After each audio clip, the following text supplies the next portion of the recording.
You're such a dumb bitch. You finally figured out after all this time, didn't you? You and I have actually been divorced for a year.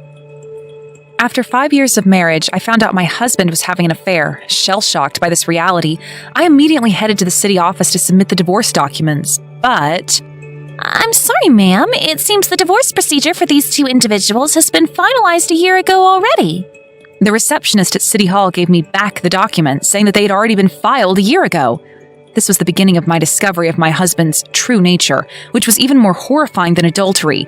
It even had something to do with federal law, and life for him spiraled in what became the very definition of misery. My name is Anne, and I'm 30 years old. I'm a hardworking office woman, and I'm proud to admit that I'm a woman whose number one love is her work. Ever since I can remember, I've always loved to devote myself to something, and because of that, I often get very carried away with my work. Because of this, I couldn't find a boyfriend all that often, and a friend of mine invited me to a blind date, and that's where I met the man who eventually became my husband. His name is Raul, and he is 2 years younger than me. I was never very good at getting on the back seat in a relationship because of my manly, dominant personality.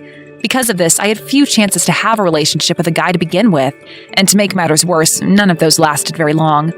But Raul came off as a guy with a strong sense of self, meaning he knew who he is as a person and how he could use his personality in the world to bring him what he desires most.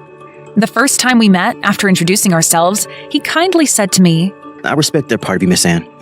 And that got me thinking, is he the one who will stay by my side until the end? Such a strong feeling of hope had ignited within, and I started dating him. We got married without any particular conflicts about a year later. However, being in a relationship as a boyfriend and girlfriend and getting married are two different things altogether. I was always working, so I couldn't improve my general housework skills, which were already shamefully pathetic. Coupled with my extremely busy schedule, doing all the housework while trying to balance that out with work was going to be even more difficult. You really want to know how bad my household skills are? Well, you can guarantee that some part of the food I'm cooking is guaranteed to be burned. I really can't understand what exactly is clean enough, and you don't have to use a toothbrush to get the whole house spotless, or is just taking out the trash without dropping any soda cans on the floor enough? I once put in corn oil instead of the liquid laundry detergent when I was trying to wash my bed sheets. Long story short, those sheets were long since destroyed. Normally, people would be disillusioned and ashamed with me if I was this bad at housework, but my husband wasn't. He instead said, I like doing housework. Please, let me do at least some of the housework. In reality, he did most of the housework.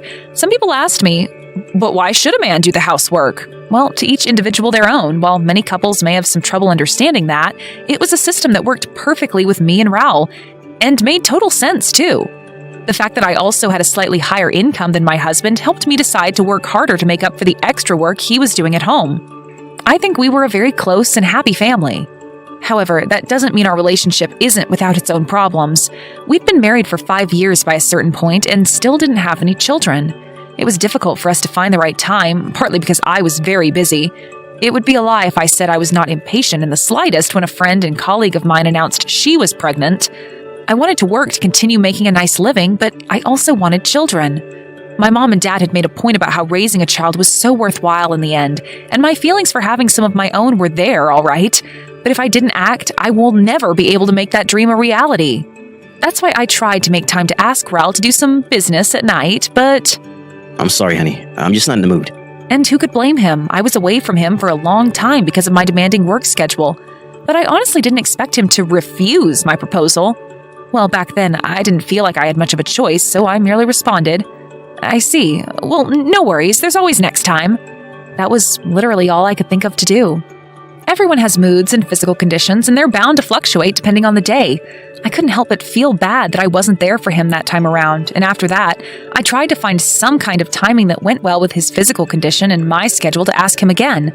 But after multiple attempts, he turned me down on every single one of them. I felt a little sad because I felt he didn't want me at all. But I loved Raul very dearly, and I was positive he loved me too. So everything was going to be all right in the end, I believed. Maybe he also thought it's important to have children at the right time and call it cognitive dissonance, a sense of delusional optimism, or something else. I don't really mind anymore. I was sure he was sending me a message telling me he wanted me to focus on my work for now. At the time, I thought this was a convenient way of thinking, and I didn't think about the matter at all thereafter. However, I would learn a few months later that I was extremely naive in my ways of thinking. On that particular day, I was visiting a certain friend for the first time in several months. She was pregnant and wanted to spend some time with me because her morning sickness had finally subsided. She works as a government employee at a city hall and was taking a rest because of her morning sickness. Because she had a good rest, she is now in good health and her baby is growing up nicely. Long time no see, how are you? I feel fine now. My belly has grown so big, though, and I often get kicked in the stomach. It was so much fun talking with my friend after a long time. But looking at her big belly, one that had a growing baby inside, I couldn't help but envy her. I wish I could have a baby myself. My true feelings spilled out of my mouth. Now, under normal circumstances, my friend would encourage me and say something along the lines of, "You'll figure it out with him eventually," but not on this occasion. My friend turned her head down towards the floor and, with a voice that sounded unnaturally grave for the occasion, asked me, "And I know this is going to sound strange, but have you been having sex with your husband lately?" I was surprised to be asked such a direct question out of the blue. Of course, my friend and I have talked about such things before, but only to the extent that we would laugh about it with each other over a drink or two. At the very least, she is not the kind of person who would bring up such a topic out of nowhere on a day like this. Why are you suddenly asking me that, Kylie? Actually, I saw your husband when I was at the OBGYN a couple of weeks ago, and he was with a younger girl that was not you. Huh? That information hit me like a blow to the head with a sledgehammer. I was absolutely stunned by this completely unexpected story, and my friend noticed and did me the kindness of recounting that scene as she remembered it. At the OBGYN clinic where Kylie went for regular checkups on her pregnancy, she saw a young woman walking out of the examination room with a very happy look on her face. She must have found out she was pregnant. While Kylie was watching the woman from the waiting room, a man who seemed to be her partner stood up, and her smile became broader when he did. The man had his back to Kylie the whole time up until he stood up, and she didn't know who he was until this very moment. But when he and the woman walked away to another corner of the waiting room, she finally saw his face and was dead sure he was none other than Raul, my husband. Kylie showed me the man, and sure enough, he looked exactly like Raul. "Hey, Anne, when was the last time your husband asked you out? Are you having a good time as a married woman?"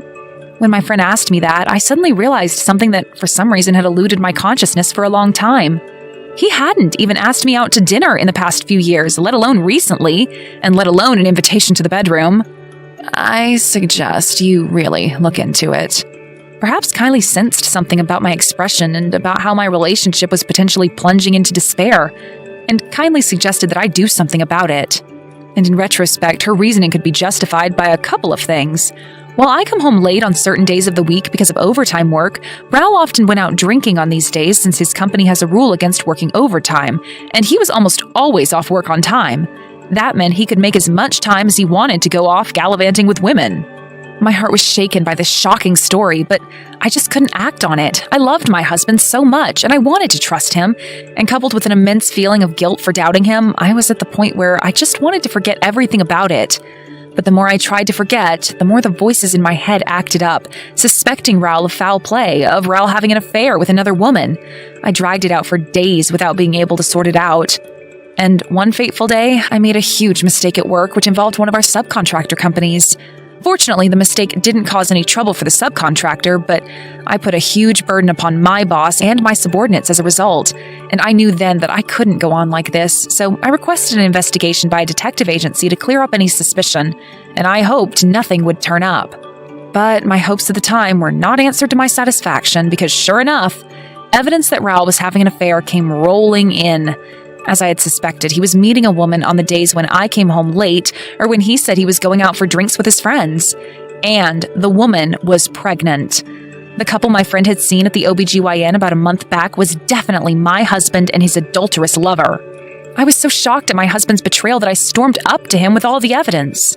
I was so angry that Raul had the audacity to deny me of my marriage of 5 years. I was so angry that I was losing my mind and my heart was racing.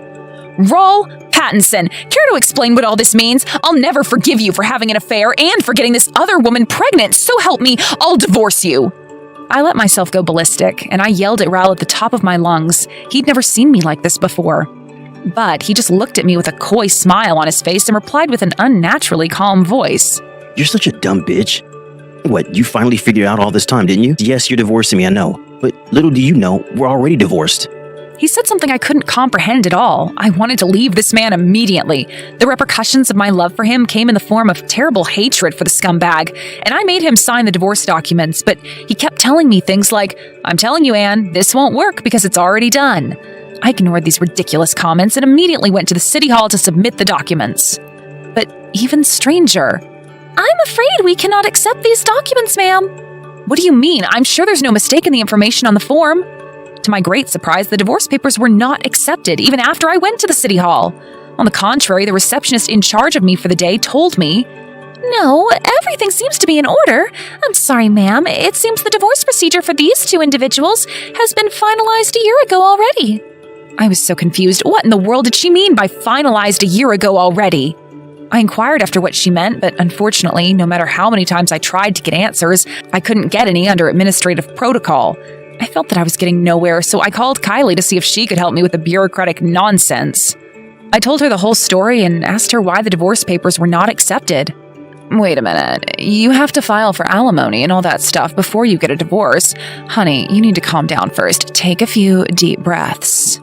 Before she gave me anything useful, she told me to calm down. I had been so busy trying to get away from my husband as quickly as possible out of my hatred for him that I had completely missed the most important thing in these situations, which was a calm, steady mind to think rationally. Once I had regained my composure thanks to Kylie, I went to her house at her invitation. I'm sorry about earlier. I was pretty off my rocker, huh? You have every right to be angry. I mean, it all started when I said something in the first place. After my friend listened to me and calmed me down, I asked my friend why the divorce papers weren't accepted. If the paperwork wasn't incomplete and everything seemed in order, maybe Raul forged it completely. Forged the documents, you mean? People can do that? It happens every once in a while, but it's not unheard of. If it was a year ago, he probably wanted to marry the woman whom he was cheating on you with before she got pregnant. But he had to divorce you. And if it was revealed that the reason for the divorce was adultery, he would have to pay alimony. And I'd bet my entire savings he did not want to deal with that. That's why I think he filed the divorce papers on his own, claiming that you did sign them when in fact you didn't. This was coherent with what the city office told me, and the divorce papers had already been submitted. It just made sense. Of course, I want to divorce my husband, and I'm grateful that that's been sorted for the time being, but if it's because he falsified the divorce documents, I was not satisfied. I wonder if there's anything I can do. I'm not sure. To be honest, I think it would be very difficult to prove whether the divorce documents were falsified or not. Even the handwriting could be imitated well enough to give Raul the benefit of the doubt. But considering what you told me, I'm sure the handwriting is fake and the seal could have been stolen from your purse or something. I repeat that you should go see a lawyer and consult them about that too. Once the documents were out in the open, they were subject to the law, so I immediately went to a lawyer who could consult with me on the same day. I was a little overcharged for the consultation, but I was grateful for the immediate help I received.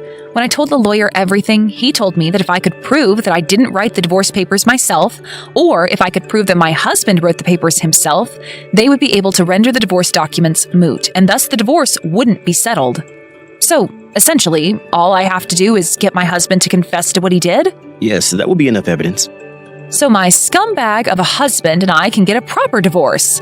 I quickly signed the contract with a lawyer on the spot because I thought it would be better to have a third party, considering the fact that I had just lost my mind and gone off the deep end.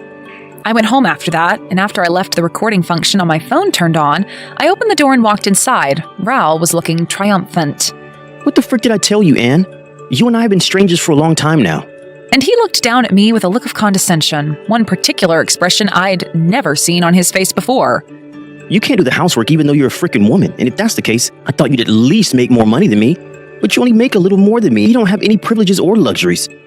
At first, I thought you were kind and attractive, but you got a disposition that is just bad enough to bore a stack of bricks. And you won't even let me do my own things. No wonder I divorced you, eh? In other words, any stupid woman can shut the frick up and carry the money wagon, or else be dumped like a truckload of trash. I took several deep breaths and glared at my husband as I said, "But still, how could you falsify divorce documents just because you think I'm a stupid woman?" I lashed out at him, but he showed no remorse as he calmly said with that same coy smile, You would never fill it in for me now, would you? It was a piece of cake. City Hall accepted it so easily without a sliver of suspicion. You write so beautifully, it's annoying. Because it was hard to copy your handwriting, I'll be honest. He literally overtly confessed to falsifying the documents, and he didn't even know he was being recorded. What a stupid bastard. I was on the verge of exploding, but my husband's confession calmed me down quite a bit, and I managed to keep my composure. So I did as I was told, packed up my belongings, left the house, and moved to my parents' house, and I started to take revenge on him. Later, my lawyer contacted Mr. Pattinson and demanded alimony from him and his adulterous lover. Fortunately, the divorce papers were only submitted a year ago, so I was legally able to file a claim for alimony, as the limit to doing so is 3 years. Mr. Pattinson, the adulterous partner, whose name turned out to be Olivia, and I had a meeting with my lawyer, and Mr. Pattinson said the normal, unoriginal, She's pregnant now and life's going to be very difficult for some time. What if something happened to her? He had the audacity to put his own evil doings up on the shelf to make a series of scandalous remarks, but my lawyer calmly responded, If you refuse to comply to the demands for alimony made by Anne, we'll just have to go to court. With all this evidence against you, though, I professionally believe it's going to be hard for the pair of you to win. That's what he told Mr. Pattinson and Olivia, but Raoul was still hesitant to comply.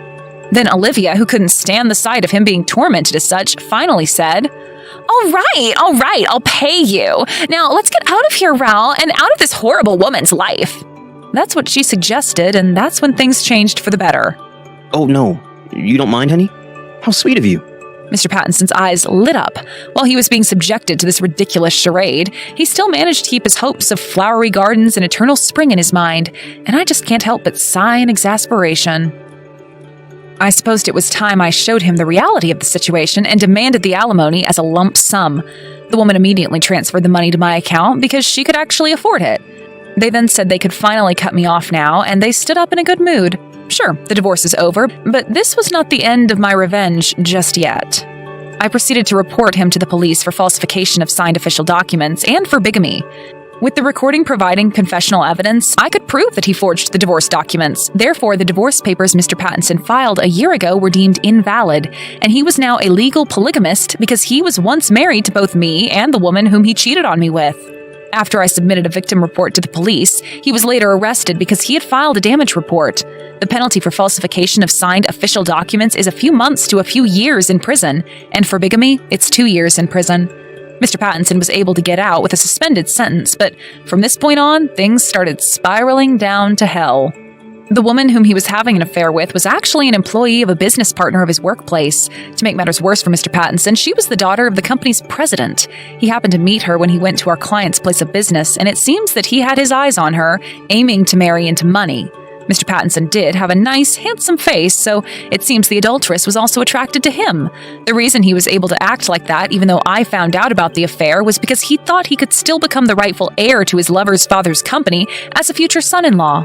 But it obviously didn't work out quite that way, and her father, the president of the company, was furious that her boyfriend got his daughter pregnant and was even arrested for falsifying official documents. As a result, the company cut off business with his workplace, causing substantial damage to the company. He was thus held liable for the company's damages, and they demanded he pay compensation. As of now, a huge debt rests on his shoulders, and he's struggling to stay afloat. It wasn't supposed to be like this. I was supposed to be rich. Is what a friend of mine heard him scream near some cheap apartment. Olivia had left her husband too, but now she has to face the challenge of raising a child on her own. Plus, it would be hard to get a young man because having a child would put her at the highest disadvantage. Mr. Pattinson filed the divorce documents that I provided once again, and after I submitted them to the city hall, this time they were accepted without any problem. We got a proper divorce, finally. With the lump sum alimony I received, I moved into a nice apartment close to work, and I'm now immersed in my job, which I love, while slowly learning to do housework, which, I repeat, I am not very good at. I need to reflect on the fact that I left everything to my ex-husband up until now, but nothing ever goes right the first time, and today, I'm enjoying my life alone, trying my absolute darndest to not burn an egg sunny side up.